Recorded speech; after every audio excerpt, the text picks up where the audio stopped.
여러분 반갑습니다. 시촌입니다. 많은 분들이 시골에 귀촌할 집이나 세컨하우스 용도로 시골집을 찾고 계실 텐데요. 시골에 집을 보러 다녀본 분들은 다 이해를 하시겠지만 시골에서 마음에 드는 집을 찾는 게 이만저만 어려운 일이 아닙니다. 저도 예전에 시골에 집을 사기 위해서 강원도 평창을 1년 동안 쥐잡듯이 뒤졌는데 진짜 마음에 드는 집을 찾는 게 굉장히 어려웠습니다. 그래서 오늘은 시골에 집을 찾고 계신 분들에게 현실적으로 도움이 되는 이야기를 한번 해보려고 해요. 집을 고르기 전에 우선 지역을 선정을 해야 돼요. 어떤 지역을 선택해야 그나마 후회하지 않을까? 어떤 지역을 선택해야 지방 소멸의 시대에 그나마 망하지 않을까? 이쯤에서 이런 생각하는 분들 계실 겁니다. 야, 시골은 무슨 시골이냐, 시골 끝났다, 시골 가면 그냥 다 망하는 거야. 그렇게 생각하시는 분들은 그냥 도시에서 사시면 되고요. 그래도 시골이 좋은 분들이 있잖아요. 그런 분들은 이 영상을 참고해서 지역을 한번 선택해 보시면 괜찮을 것 같아요. 어떤 지역을 선택할 것인가? 이 질문에 대한 논의를 하기 전에 우리가 반드시 명심해야 되는 점이 한 가지 있습니다. 시골에 집을 사거나 시골에 땅을 사는 일은 우리가 평생 한 번 할까 말까 한 일입니다. 많은 도시 거주자들이 이런 고민을 아예 하지 않아요. 그렇기 때문에 시골에 집이나 땅을 사는 것은 평생에 한 번 하는 결정입니다. 그렇기 때문에 반드시 최선의 결정을 해야 됩니다. 아무리 심사숙고해서 결정을 해도 후회가 남기 마련이거든요. 그런데 시골집을 보다 보면 참 힘들어요. 시간과 노력, 비용이 모두 많이 들어가는 일을 하는 거거든요. 집을 보다가 너무 힘들어서 대충 선택을 하고 빨리 시골에 가고 싶다, 이렇게 되는 경우들이 있습니다. 제가 장담하건대 반드시 후회합니다. 무조건 최선의 결정을 하셔야 돼요. 그래도 후회를 하거든요. 여기는 제가 사는 동네인데요. 동네가 너무 아름답죠. 제가 경매 물건을 분석하기 위해서 수많은 지역을 돌아다녀 봤지만 저희 동네처럼 아름다운 마을을 본 적이 없습니다. 물론 더 아름다운 곳들이 전국에 많이 있을 겁니다. 하지만 우리 동네만큼 좋은 동네를 본 적이 없다, 이 정도 말할 수 있을 정도로 여러분이 최선의 선택을 해야 된다는 것입니다. 자, 그럼 본격적으로 어떤 지역을 선택해야 되는지 한번 이야기를 해보겠습니다. 첫 번째로 우리가 지역을 선택할 때 지방 소멸 문제를 이야기하지 않을 수가 없습니다. 전국으로 봤을 때 우리나라는 아름다운 곳이 너무 많기 때문에 어디를 선택하든 그것은 개인의 선택이라고 생각을 합니다. 하지만 지역을 선택할 때 너무 인구가 적은 지방 소멸의 문제가 이미 현실화되고 있는 그런 지역을 선택하는 것은 그렇게 바람직한 것 같지는 않습니다. 너무 콕 집어서 좀 죄송하긴 하지만 통계적으로 봤을 때 경북 영양, 전북 장수, 강원 양구, 강원 화천, 전북 무주, 경북 군위, 경북 청송, 전북 진안은 울릉도와 인천 옹진군을 제외하고 가장 인구가 적은 군 지역들입니다. 물론 이 지역이 좋은 분들은 이 지역을 선택할 수도 있습니다. 그거는 개인의 자유니까요. 사실 저는 어떤 군을 선택하던 간에 그 군 안에 읍면 단위의 선택이 훨씬 더 중요하다고 생각합니다. 시간이 지나면서 시골 인구는 아마도 급격하게 감소를 하게 될 게 뻔합니다. 왜냐면은 현재 시골에 계신 분들이 대부분 노인들이기 때문에 노인들이 돌아가시면은 시골에는 정말 인구가 팍 줄어버릴 거예요. 그러면은 사람이 점점 살기 어려워지는 읍면 지역이 나타나기 시작할 겁니다. 이미 그런 지역들이 전국에 많이 있어요. 제 개인적인 생각이지만 현 시점에서 읍면 단위의 인구수가 최소 3,000명은 넘어야지 여러분이 선택할 수 있는 지역이라고 생각합니다.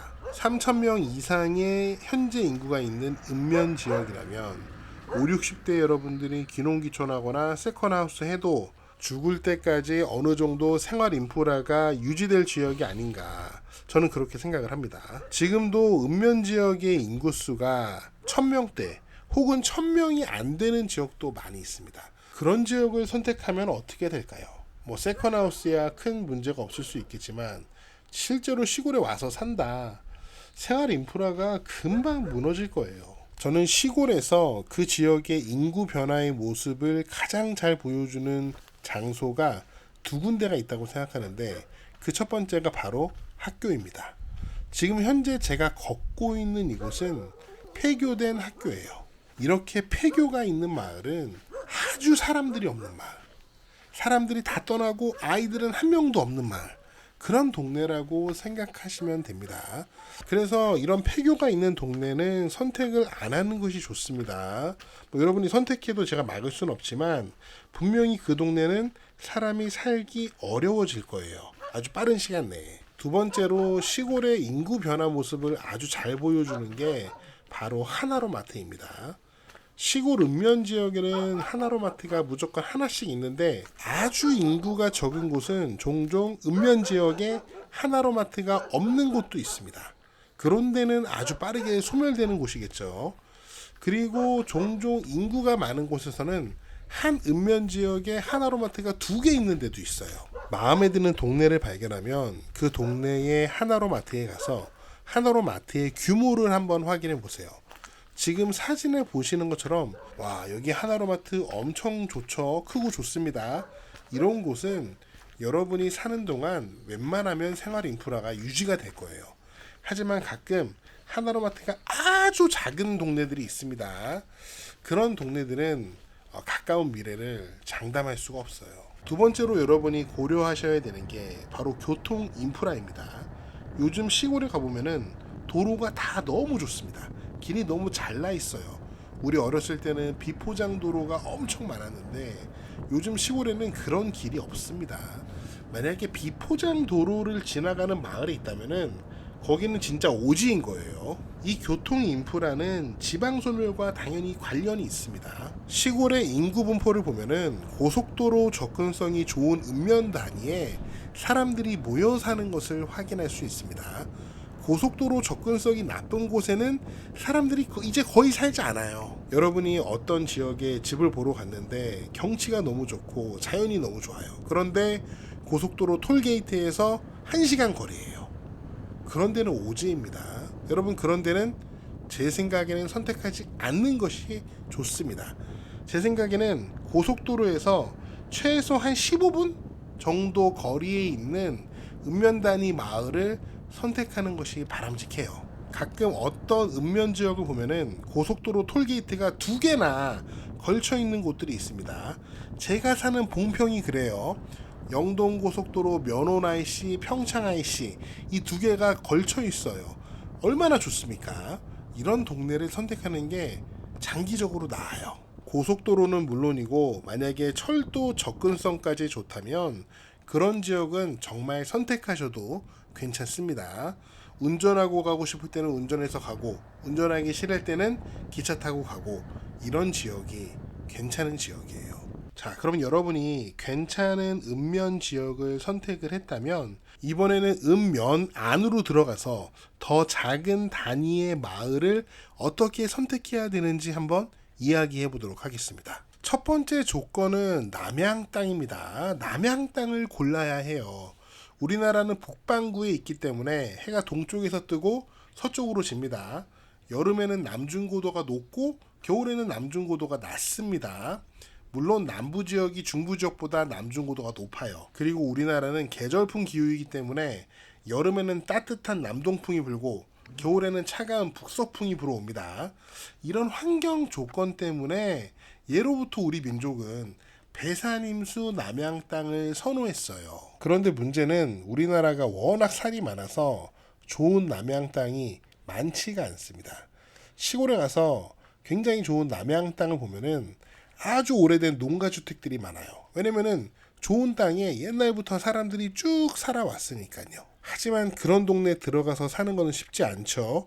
그러니까 끈기 있게 남양 땅을 찾아보세요. 그런 땅을 선택하는 게 좋습니다. 제가 시골에 살아보니까 남양은 진짜 중요합니다. 이거 꼭 명심하세요. 두 번째로 시내에서 10분 거리 내의 마을이 좋습니다. 면사무소, 하나로마트, 우체국, 농협 등이 다 시골 시내에 있잖아요. 차로 10분 거리에 시내까지 이동할 수 있는 마을이 좋아요. 물론 시내에서 멀어지면 멀어질수록 자연환경이 더 깨끗하고 멋있습니다. 하지만 불편함이 굉장히 크게 증가해요. 세 번째로 제 개인적인 생각일 수 있지만 저는 2차선 도로에 딱 붙어있는 집이나 마을보다는 2차선 도로에서 조금 들어간 집이나 마을이 더 좋다고 생각합니다. 물론 사람마다 이건 생각이 다를 수 있는데 2차선 도로에 딱 붙어 있으면은 너무 시끄러워요. 지금 제가 2차선 도로로 달리고 있습니다. 차가 얼마나 쌩쌩 달립니까? 위험할 수도 있고 차 소리가 시끄러울 수도 있어요. 제 생각에는 시골에 산다면 이 차 소리는 안 듣고 사는 게 훨씬 나은 것 같아요. 마지막으로 혐오 시설이 있는 마을은 피하는 것이 당연히 좋겠죠. 시골에서 발견할 수 있는 대표적인 혐오 시설은 축사, 고압전기 시설, 시멘트 플라스틱 공장 등이 있을 것 같은데요. 물론 시골에 그런 시설이 없을 순 없습니다. 하지만 내가 선택하는 귀농귀촌 마을이라면, 내가 선택하는 세컨하우스 마을이라면 그런 시설이 없는 데를 선택해야죠. 굳이 그런 게 가까운 동네를 선택할 이유는 전혀 없습니다. 여기까지가 제가 생각하는 시골에서 좋은 지역을 선택하는 일반적인 기준들입니다. 만약에 여러분이 어떤 지역을 선정하셨는데 그 지역이 이 영상에서 다른 모든 조건에 긍정적으로 부합한다면 그 지역 내에서 좋은 땅과 좋은 집을 선택해 볼 수 있을 것 같습니다. 물론 시골 땅과 시골 집은 또 그 집과 땅을 봤을 때 개별적으로 고려하고 생각해 봐야 하는 여러 가지 조건들이 있습니다. 그 내용들도 제가 한번 영상으로 여러분께 소개를 하려고 해요. 네, 제가 준비한 내용은 여기까지인데요. 오늘 이 영상의 내용이 귀농귀촌이나 세컨하우스의 지역을 선택하는데 고민이 많은 분들에게 조금이나마 도움이 됐으면 좋겠습니다. 여러분의 다양한 의견 남겨주시고요. 저는 다음 영상에서 재미있고 유익한 내용으로 돌아오겠습니다. 여러분, 시촌어게인!